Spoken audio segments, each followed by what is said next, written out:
Di bagian terakhir nih dari sistem eliminatif. Nah, nanti sistem respiratori itu di bagian kelas khusus gitu ya. Tapi dalam hal ini sistem imun ini bagian terakhir, yaitu sistem kulit atau integumentary system, sistem perporian. Perporian ada pori-pori gitu ya. Nah, kita akan masuk ke dalam slide dan ini adalah pembelajaran video pembelajaran yang terakhir. Masuk kepada integumentary system atau sistem kulit. Nah, kulit ini adalah organ eliminasi yang terbesar. Jadi, selain ginjal, kalau Dr. Morse bilang kita itu punya 3 ginjal, 2 di dalam, 1 itu di luar. Nah, dan itu yang paling besar dan itu melindungi seluruh tubuh kita dari kepala sampai ke kuku gitu. Nah, dan itu adalah organ eliminasi yang terbesar karena dengan adanya kulit maka toksin-toksin yang di dalam itu mencari jalan keluar gitu kan, dikeluarin lewat keringat gitu kan, lewat ya kelenjar yang ada di dalam kulit ini, kelenjar keringat gitu ya, semua dikeluarin gitu ya, yang bisa dikeluarin tapi ya, dan itu adalah untuk membantu kita merefresh tubuh kita. Makanya sebenarnya penting sekali menjaga kesehatan kulit. Nah, ini pelindung, sistem kulit ini adalah pelindung tubuh terluar seperti plastik sifatnya, tidak tembus air. Tidak tembus air gitu. Kenapa? Karena tubuh kita ini di-wrapping sama kulit yang tidak tembus air. Nah, epidermis itu tidak membuat itu air itu masuk ke dalam gitu. Bayangin ya kalau kulit kita sifatnya tidak seperti plastik gitu. Epidermis itu tidak seperti plastik. Jadi apapun yang masuk akan diserap langsung, seperti misalnya kita kena hujan, keserap tuh langsung gitu ya. Langsung diserap dengan cepat gitu kan, atau ya memang ada porinya terserap tapi tidak langsung cepat gitu ya. Lalu misalnya kita berenang gitu ya, berenang lalu air kolam itu masuk ke dalam tubuh kita gitu ya, terus di dalam organ ini penuh dengan air, tenggelam gitu kan, jadi organ-organ itu kelelep sama air gitu, nanti ya akhirnya fatal kalau seperti itu gitu. Enggak ya, jadi kulit itu melindungin tubuh, bagian terluar itu melindungin gitu. Lalu kulit memiliki 2 lapisan, yaitu lapisan dermis dan lapisan epidermis. Misalnya saya kasih contoh ini ya, katakan ini. Nah, ini bagian dermis itu bagian yang di bawah. Bagian bawah ini dermis, bagian atas itu epidermis. Yang di epidermis ini tidak ada syaraf. Tidak ada syaraf, hanya ada rambut-rambut, lalu ya lubang rambut tadi, tempat rambut itu muncul ke atas. Yang di bawah ini ada syaraf. Makanya kalau kena sayatan yang sakit itu bagian mana? Bagian dalam gitu ya, karena ada syaraf, ada darah gitu di dalamnya itu. Itu yang membuat nyeri, sakit ketika kena sayatan. Tapi bagian luarnya itu tidak ada gitu, tidak ada pembuluh darah dan tidak ada syaraf, makanya tidak sakit. Nah, di bagian telapak tangan kita atau di dalam kaki, di bawah kaki kita itu kulitnya itu tebal. Kulitnya itu tebal sehingga kita tusuk itu nggak sakit. Saya pernah waktu kecil itu iseng menyulam tangan saya gitu ya, bagian luarnya gitu, saking tebalnya kali ya. Jadi benang dimasukin di telapak tangan saya itu gitu dengan jarum, tapi yang paling luar ya, nggak yang paling halus, nggak sampai ke dalam. Jadi kita tahu mengukurnya gitu. Nah itu nggak ada darah yang keluar dan nggak sakit gitu. Nah itu karena di lapisan luar itu kulit itu tebal, tebal ya, untuk menjaga yang bagian dalam gitu. Nah epidermis yang tebal itu ada pada kaki dan tangan, dan ada yang tipis. Yang tipis itu ya pada kulit ini gitu ya, pada kepala gitu ya, ya tipis gitu ya. Pada wajah itu ya epidermisnya tipis gitu. Tapi pada kaki, tangan ini, tapak tangan sama kaki itu tebal gitu ya. Nah, sel kulit itu disebut keratinosit. Keratin. Sit itu ya sel gitu ya. Sito itu sel gitu ya. Keratinosit. Jadi sel kulit itu disebut keratinosit. Nah, keratinosit itu bersifat keras karena menghasilkan keratin. Nah, keratin yang membuat kulit itu menjadi keras. Nah, ini banyak ditemukan nih pada kuku, rambut gitu ya, lalu corny tissue gitu. Kenapa makanya rambut kita mengandung keratin gitu? Supaya apa? Supaya rambutnya bukan kaku ya, tapi keras, nggak gampang rontok gitu kan. Nah, itu. Jadi ya apa yang membuat kulit itu mengeras? Kuku itu mengeras gitu kan, karena kuku adalah bagian dari kulit. Nah, itu karena ada keratin. Ada yang disebut keratinosit. Keratinosit itu menghasilkan keratin. Nah, itu ya. Baru kulit menjaga regulasi tubuh ya. Kulit menjaga regulasi tubuh. Nah, supaya apa? Supaya suhunya tetap normal gitu ya, tetap terjaga dengan baik. Nah, kulit itu menjaga regulasi tubuh. Misalnya ketika dalam ruangan yang dingin, nah kulit itu menjaga ya, kita jadi kedinginannya itu di bagian luar gitu ya, kita ikut dingin gitu, nggak di bagian dalam gitu. Nah, ketika kita kepanasan gitu ya, nah kulit juga jadi panas gitu, tapi nggak membakar bagian dalam gitu. Dia menjaga regulasi tubuh kulit ini gitu. Nah, kulit ini untuk menjaga itu dikerjakan oleh apa? Arterioles. Arterioles itu apa?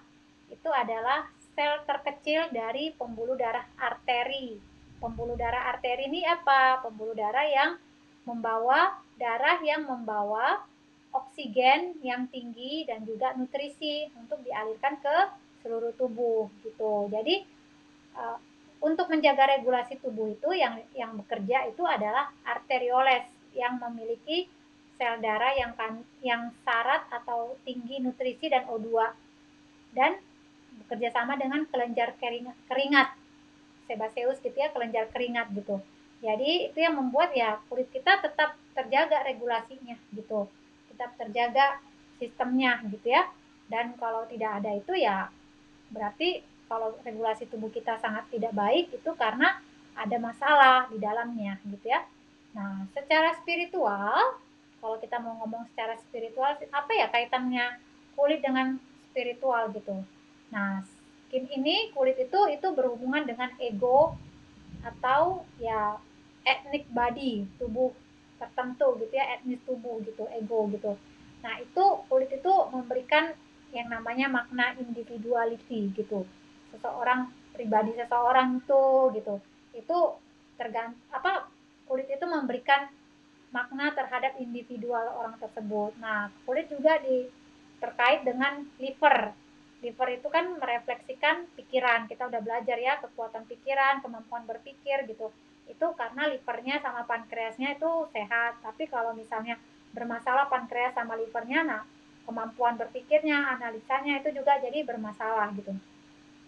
Nah, jadi si kulit ini itu berkaitan dengan liver, berkaitan dengan organ hati, yang mana organ hati itu merefleksikan pikiran. Jadi untuk menjaga ya spiritualitas kita tetap bersih, ya kita perlu mulai dari menjaga kulit kita bersih gitu.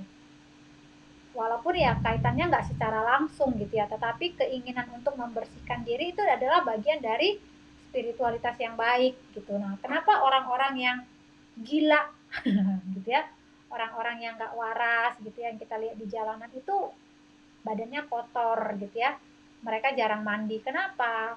Karena ya aspek spiritualitasnya itu bermasalah dan sistem tubuhnya itu bermasalah gitu, sehingga dia nggak mampu membersihkan dirinya gitu. Nah, orang-orang yang malas mandi, nggak mandi 2 hari, 3 hari, seminggu gitu ya, itu ada problem dengan spiritualitasnya gitu.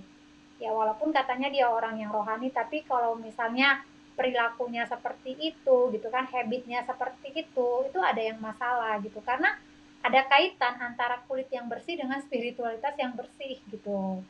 Bisa lihat ya contoh-contoh di lapangan gitu ya, orang-orang bukan bukan mereka sengaja mengotorin badannya gitu, bukan gitu, kayak orang-orang yang sengaja mengotorin badannya itu kan ya, kayak tukang sampah itu kan badannya kotor gitu ya, itu karena pekerjaan mereka gitu. Atau orang-orang yang bersihin parit-parit, bersihin selokan, itu kan kotor gitu kan, bukan karena mereka sengaja kotor gitu, karena pekerjaannya. Nanti di rumah mereka kan membersihkan tubuh mereka, tapi mereka yang hidup di jalanan gitu ya, orang yang kita anggap orang penyakit jiwa gitu ya, gila gitu kan, itu kan badannya kotor gitu, mereka compang-camping gitu ya, tubuhnya berdaki, mungkin tadi warna kulitnya itu putih menjadi coklatan gitu kan ya, terus berdaki, rambutnya acak-acakan, tidak pernah mandi lah pokoknya kan, baru ada yang telanjang bulat gitu kan. Nah itu ya kenapa, karena ada kaitan gitu, ada kaitannya gitu, berelasi semuanya gitu. Jadi ya kita perlu menjaga kebersihan tubuh kita gitu, ketika kita bukan termasuk jenis yang berpenyakit jiwa gitu ya, ya pastilah kesadaran itu ada, awareness itu untuk menjaga tubuh bersih gitu ya, di scrub gitu kan, dilulur gitu, di massage. Massage ini kan bagian dari ya kulit ya, menjaga kesehatan kulit, lalu peredaran darah yang ada di dalam, yang di bawah kulit juga itu penting gitu. Jadi itu ada kaitannya. Nah, jadi always keep the skin clean. Clean skin makes you feel clean. Nah, jadi selalu ya berusaha membuat kulit kita itu bersih, karena kulit yang bersih itu membuat kita merasa bersih gitu. Kan yang di luar merefleksikan yang di dalam gitu. Yang di dalam terekspos melalui luar gitu. Kalau di dalamnya kotor ya di luar itu juga kotor gitu. Kita jadi malas membersihkan diri, malas membersihkan rumah gitu, malas-malas lah pokoknya gitu, mager gitu. Nah itu karena pas spiritualitasnya bermasalah gitu. Tapi orang yang bersih-bersih, bersih kamar, bersihin badannya, bersihin rumahnya gitu, ya itu adalah cerminan bahwa ya pikirannya bersih, spiritualitasnya bersih gitu ya.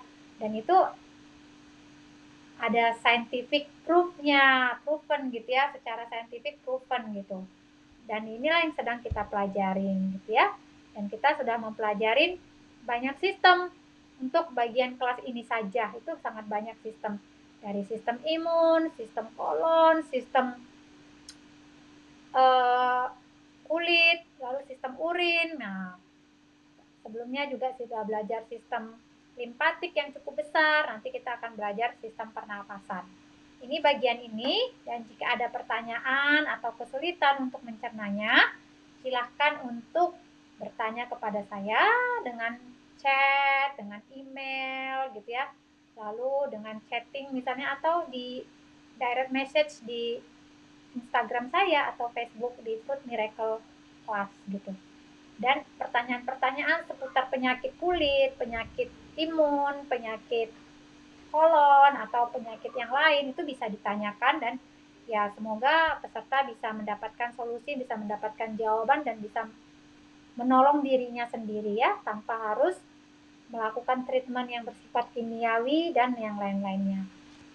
Semangat belajar, terus mengikuti pembelajaran-pembelajaran di Fruit Miracle Class, dan jangan lupa membagikan pembelajarannya kepada orang dan mengajarkannya supaya semakin pintar. Ketika kita mengajarkan ilmu ini, kita belajarnya 2 kali atau 3 kali gitu ya. Jadi pembelajaran itu lebih cepat terserap gitu ketika kita membagikannya. Tetap semangat dan terus belajar dan terus menjadi berkat, dan sampai ketemu di kelas-kelas berikutnya. Bersama saya, Emilia Sialo. Bye!